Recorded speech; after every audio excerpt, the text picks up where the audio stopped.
représente d'abord un très grand honneur d'être le président de l'Institut des études européennes à Paris 8.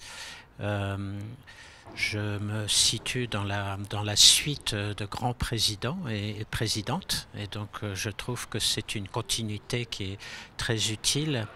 Mais pour moi, c'est surtout l'occasion d'essayer de promouvoir une certaine idée de l'Europe et de la manière dont on peut diffuser cette idée et promouvoir cette idée parmi les jeunes.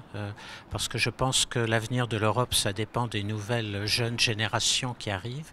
Et de ce point de vue-là, l'Institut des études européennes a un rôle très important à jouer, comme d'autres institutions universitaires, bien évidemment, mais peut-être plus que d'autres encore, compte tenu de l'enthousiasme et de l'engagement des jeunes étudiants à Paris 8.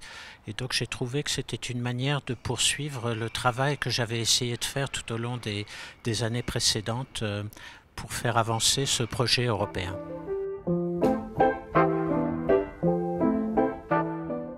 C'est un colloque qui essaye de prendre à bras-le-corps les défis les plus importants qui se posent aujourd'hui à l'Union européenne, la transition écologique, la guerre d'Ukraine, mais dans sa dimension économique, dans sa dimension de reconstruction du pays.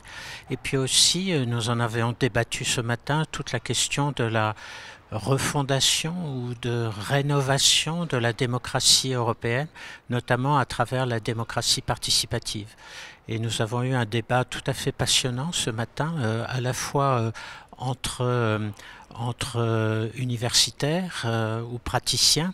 Il y avait là une représentante de la Commission européenne qui nous a expliqué comment tout ce travail avait été fait et continue à être fait au niveau européen en matière de démocratie participative, mais aussi, c'était très intéressant, avec les étudiants eux-mêmes qui se sont livrés à une démonstration de démocratie participative qui a montré que déjà, d'abord, ces étudiants avaient une excellente connaissance de toute cette problématique, mais qu'ils étaient prêts à mettre la main à la pâte et la démonstration qu'ils ont faite ce matin, à la fois de professionnalisme, d'efficacité, cette démonstration était très impressionnante. On a beaucoup dit que l'Europe traverse des crises depuis 10 ou 15 ans et que toute l'Europe est bouleversée. Et c'est vrai, la crise financière à partir de 2010, le Brexit, l'immigration, j'allais dire aussi l'arrivée de Donald Trump à la tête des États-Unis, le Covid, maintenant la guerre en Ukraine. On n'en demandait pas tant en quelque sorte. Et l'Europe a été bouleversée par toutes ces crises. Elle a été obligée de s'adapter en permanence. Elle a fait d'ailleurs des progrès tout à fait impressionnants. On l'a vu avec sa capacité à répondre au Covid, sa capacité à mettre en place un système de dette commune entre les États membres.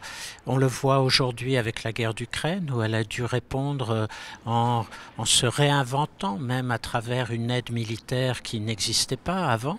Donc tout ça est assez impressionnant. Il demeure que l'Europe est toujours face à un certain nombre de défis et que ces défis sont gigantesques. C'est le changement climatique, on l'a vu, c'est l'élargissement, c'est la nouvelle question qui apparaît de plus en plus de la sécurité économique et comment redéfinir nos chaînes d'approvisionnement, c'est la transition énergétique et on pourrait en citer encore et encore. Face à tout cela, l'Europe se veut désormais veut se doter désormais, je dirais, d'une capacité géopolitique. Elle veut être une entité, une organisation capable de parler avec les puissances globales. Et tout cela, ça demande à se réorganiser en profondeur. Pas simplement de manière institutionnelle, pas simplement sur le plan économique ou sur le plan de l'écologie, mais aussi dans la tête, dans les mentalités. Et c'est ça qui est peut-être le plus difficile pour les Européens. C'est comment aujourd'hui se redéfinir tous ensemble, être solidaires et être capable peut-être plus que tout d'être un acteur qui agit sur la scène internationale. L'Europe a beaucoup d'idées, souvent de bonnes idées, mais elle les met rarement en pratique. Elle reste un peu un acteur marginalisé sur la scène internationale. Et donc c'est là où, vu du point de vue d'un diplomate, l'Europe a encore beaucoup de travail à faire. Et encore une fois, c'est un changement de mentalité qui est nécessaire plus que jamais.